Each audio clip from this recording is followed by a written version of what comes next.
شكرا سيدي الرئيس. Thank you, Mr. President. Permit me at the outset to extend, in the name of the government of the Syrian Arab Republic,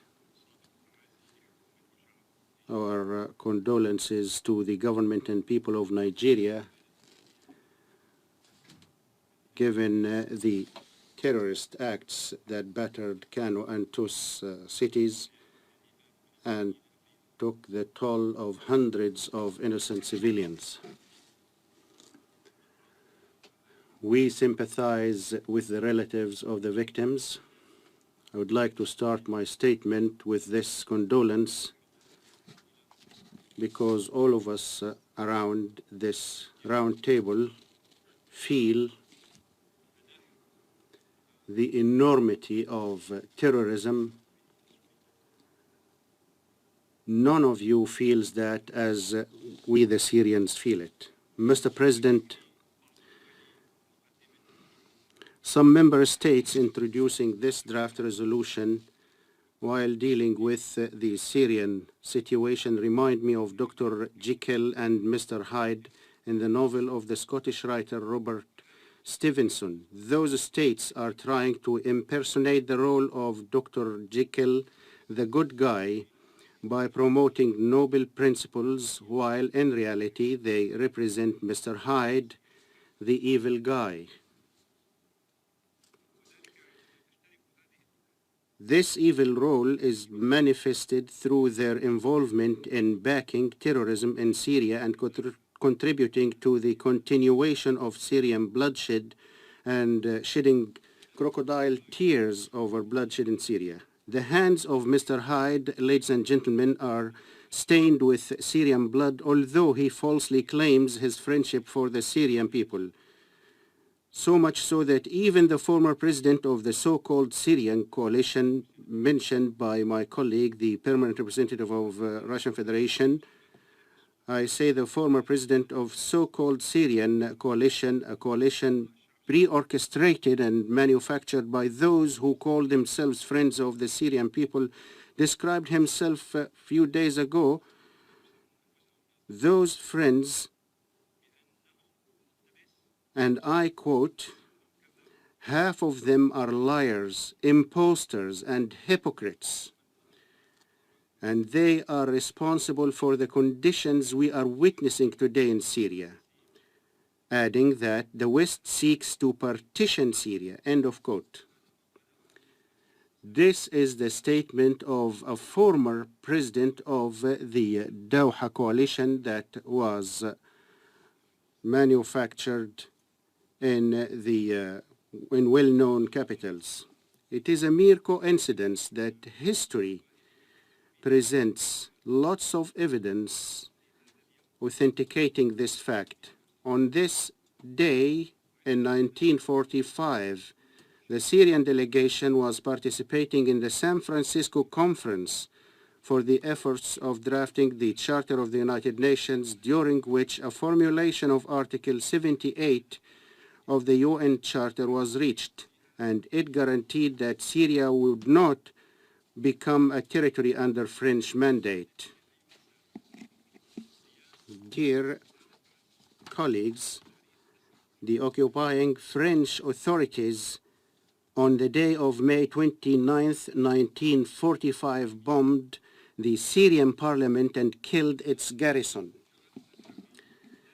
Thus, since war crimes are not subject to the statute of limitation, as we heard, we demand that the Security Council hold the French government accountable for the crimes that were committed against the Syrians and the peoples of many countries it had previously occupied and looted their resources.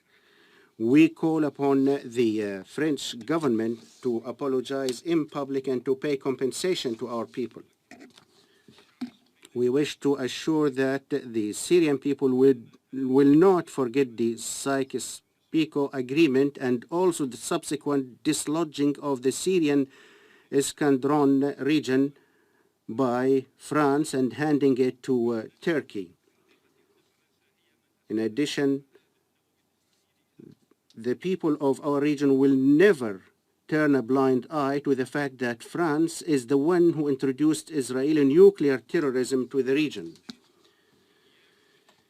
Mr. President, the structure of international legal system is based on fundamental pillars, most important of which is the fact that states hold the primary responsibility and exclusive responsibility for accountability and establishing justice on their territory. As a result of the regrettable events affecting my country, the Syrian government has taken a series of measures designed to hold accountable those involved in the events and to take legal action against them accordingly.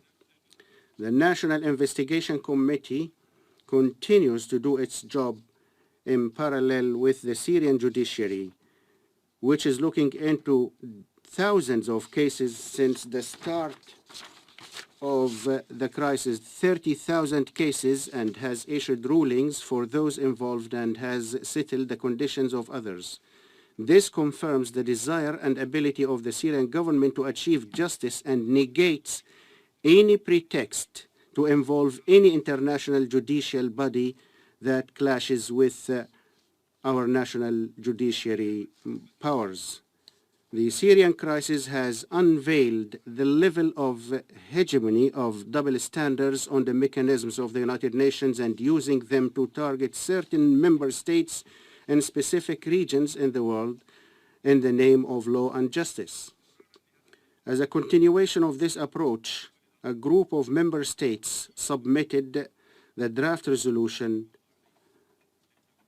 before us today.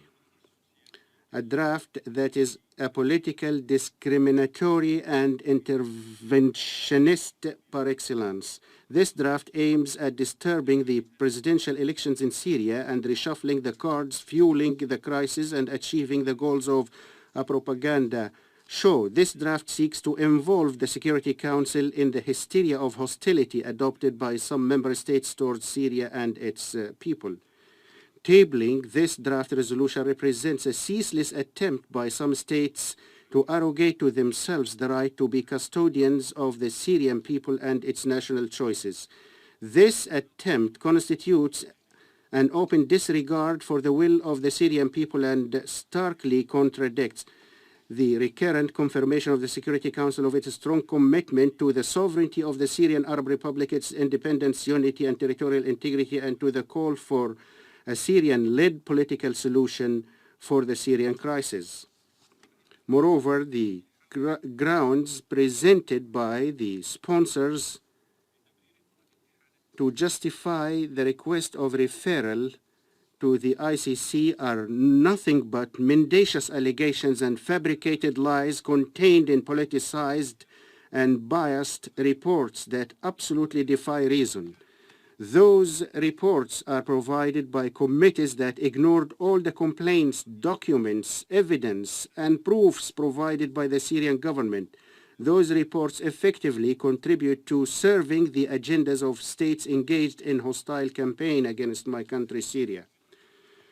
Mr. President, the Syrian Arab Republic believes in international criminal justice and was among the active states during the Rome Conference, which adopted the International Criminal Court Statute. Syria was among its initial signatories. The Syrian perspective stems from the need for justice to be inclusive and transparent, far from being politicized, selective, and subject to double standards. Against this background, Syria called for the inclusion of the crime of aggression in the court's jurisdiction as the mother of all crimes. However, that was turned down. Therefore, my country has not ratified the Rome Statute. Today, the government of the Syrian Arab Republic emphasizes that the achievement of justice requires the following. First, holding accountable the governments of Turkey, Saudi Arabia, Qatar, France, Israel, and other states that are inciting openly violence and terrorism, including those through funding, arming, sponsoring, training, recruiting, and facilitating the crossing of thousands of mercenaries and terrorists, coming from the different parts of the world to Syria, and not only turning a blind eye to their crimes and also describing them as moderate opposition. I would like to convey to you piece of news mentioned by the Commander-in-Chief of the air weapon of Libya. He said that the terrorist Qaeda organization in Libya and the Muslim Brotherhood in Libya together, they sent 224 air flights from Libya to Turkey and from there to Syria to transfer the terrorist mercenaries to Syria.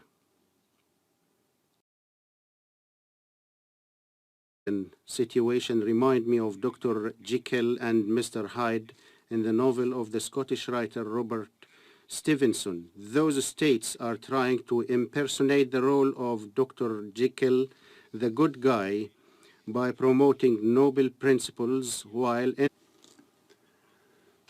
we sympathize with the relatives of the victims. I would like to start my statement with this condolence because all of us around this round table feel the enormity of terrorism.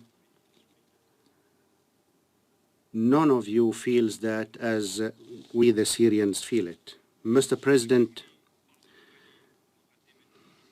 some member states introducing this draft resolution while dealing with the Syria.